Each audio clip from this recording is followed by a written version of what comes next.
Hello everybody, it's Sarah, and I feel like it's been a while since I did a review, but today we are back with one, and we are back with one of the first series that I finished in 2023, and that was the Celestial Kingdom duology. Now, this duology is an adult fantasy duology. I hesitate to call it high fantasy duology because it's very myth inspired, and but you know, it's also not set on Earth, but Earth, like there's parts of it that play on Earth. It's weird, but yeah, it's an adult fantasy duology. As always, before I get into my thoughts on the series, which I will start with negative, I will end with positive thoughts, I will first give you a little summary of this book and tell you what it's about, and also this review, of course, as most of my reviews, is spoiler free.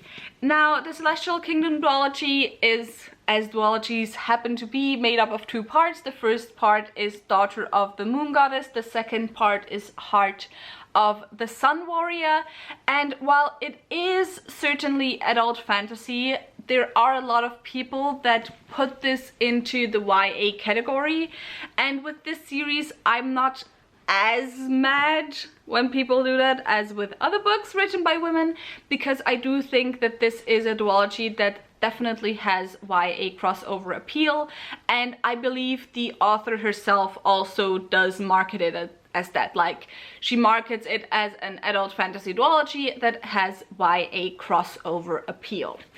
This duology is inspired by Chinese mythology, and in it we follow the daughter of the Moon Goddess, hence why the title of the first book. So Xingyin is the daughter of the Moon Goddess. She has grown up with her mother on the moon, and the moon is where her mother has been sentenced to spend her life. She is exiled to the moon, she's not allowed to leave the moon. However, one day something happens that kind of makes it necessary for Xingyin to leave, because she finds out that her mother never told the Celestial Kingdom of her existence, and so when the kingdom is about to find out about her, she has to leave and she has to flee. Her mother, however, stays behind, and so after Xingyin has left the moon, she decides that she will find a way to get the Celestial Kingdom to free her mother and to allow her to leave the moon. So that is basically what this story is about, and now I will put the books in the back as usual, and let's talk about my thoughts on it. So in terms of my thoughts on the series, I gave the first book 4 or 4.5 stars if I remember correctly, and the second book I gave 5 stars. And so why did I rate these books so highly? I will talk about it a little bit in terms or in contrast to how I've seen other people talk about the series as well, but let's start with the negative things first. There was pretty much only one reason why I gave the first book only 4.5 stars or 4 stars, and that was that in terms of the politics in this series, it was lacking in complexity a little bit for my tastes personally. Like, also, while there was some like moral grayness within the politics, especially the first book, the way it wrapped up was just very I don't know, I just wasn't quite satisfied with the way the first book ended, not in terms of the like individual storylines to the individual characters, but in terms of the broader world building of the politics of the world. The same can also be said for the second book, to be honest. Like, the second book, in terms of the politics, it does not really go into detail how the world and how the society of these gods of the Celestial Kingdom now deals with everything that has been happening in the last 2 books, and you know, how that's gonna change things moving forwards. That's not really gone into. However, the second book, just overall, with all the other stuff, I just loved it so much that I didn't really care about that. And so me saying that this duology lacks complexity in some aspects is not necessarily a criticism, because obviously not every single book can be everything at once, but it's more so information that you then can know what you can expect when going into this duology. But that's really my main gripe with the duology. So now let's continue on with me gushing about it. So let's start with the writing.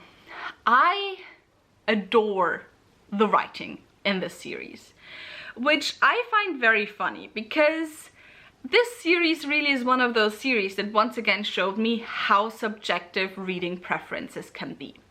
Because when I first started this series, I sent a voice message to Scylla. First of all, even on the first page, I think I sent her a picture of the page and I was like, look at this writing, it is gorgeous. And I remember I described the writing and the dialogues especially to her that, like, in a lot of ways the writing is very structured and it is very stiff, and the dialogues even between, you know, family members is very, very formal. And the way it was written was reminding me a lot of retellings of stories, but I don't mean like what we now call retellings in terms of, you know, Cersei or something along those lines, but you know, when you have books of Japanese tales, or when you have books of Greek tales, when you have those old stories retold just so you don't have to read the original, just stories that aren't necessarily direct, you know, translations, but that are just old retellings of those stories, and that, you know, aren't modernized necessarily in the way that, for example, Stephen Fry's retellings of Greek mythology now are. And so this duology reminded me a lot of how those retellings were written and how those epics were written, and so the storytelling in the story reminded me a lot of, you know, an old epos. It reminded me of my childhood because I loved reading those stories. And I really thought it fit the vibe that the story was going for. However, I have also seen quite a few people on TikTok talking about the series and talking about how the writing is so wooden, how the writing is so stiff, and how it makes them not connect with the characters because of that, how it makes them not root for the characters, how it makes them not believe the relationship between characters because of that.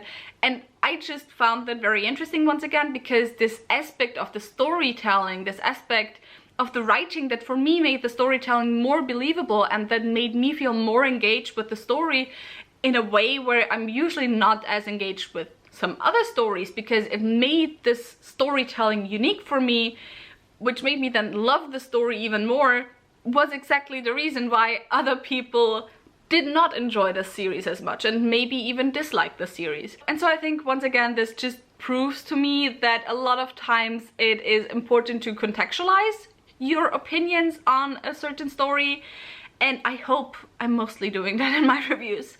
I know I'm not always doing it, but you know, I'm trying my best.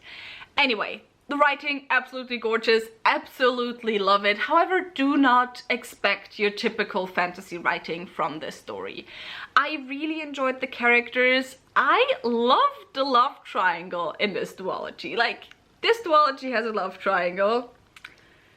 I know we don't like love triangles. I don't like love triangles either.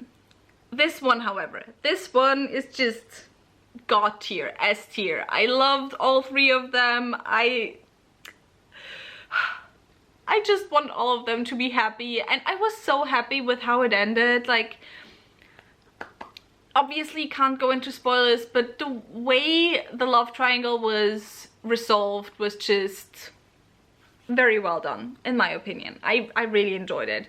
However, even though there is a love triangle, and even though, you know, our main character definitely, in terms of on-page time, spends more time with her two love interests rather than with her family, I would say that the family is still the main theme throughout the story. And that is also something that I really appreciated, because a lot of times, especially in older YA stories, there's this point in a story a lot of times where the original goal of the main character is forgotten, because suddenly they're in love and now that takes over the entire story. And for me, that never happened here. For me, the themes of family and of trust within the family, of duty to the family, definitely always took center stage.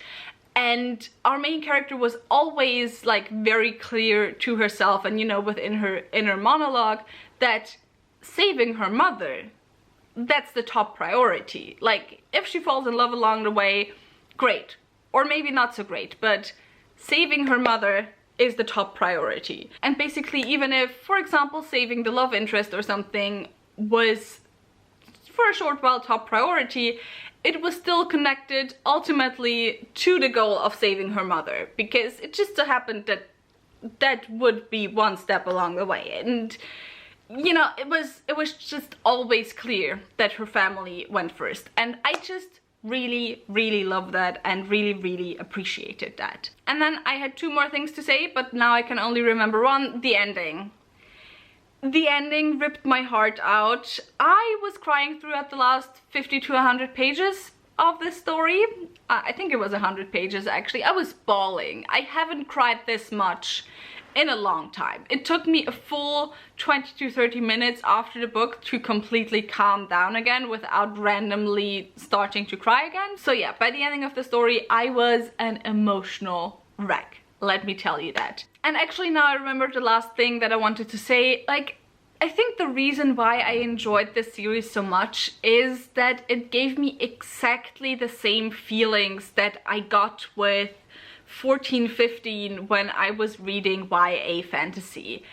Like, I can't really describe that feeling exactly, and I think this series is not at all on par with any of the YA fantasy books that I read at that time, meaning that this series is way better because, you know, I've evolved as a reader, or I would like to think that I have evolved as a reader. But yeah, overall, this duology just gave me exactly those giddy YA teenager reading feelings, not necessarily because it's very YA or whatever, or because it's so similar in plot to any of those books, although it does lean into many of the similar tropes or same tropes, but just it just gave me those same feelings. I just love it so much. It's that type of series for me now, for the person that I am now.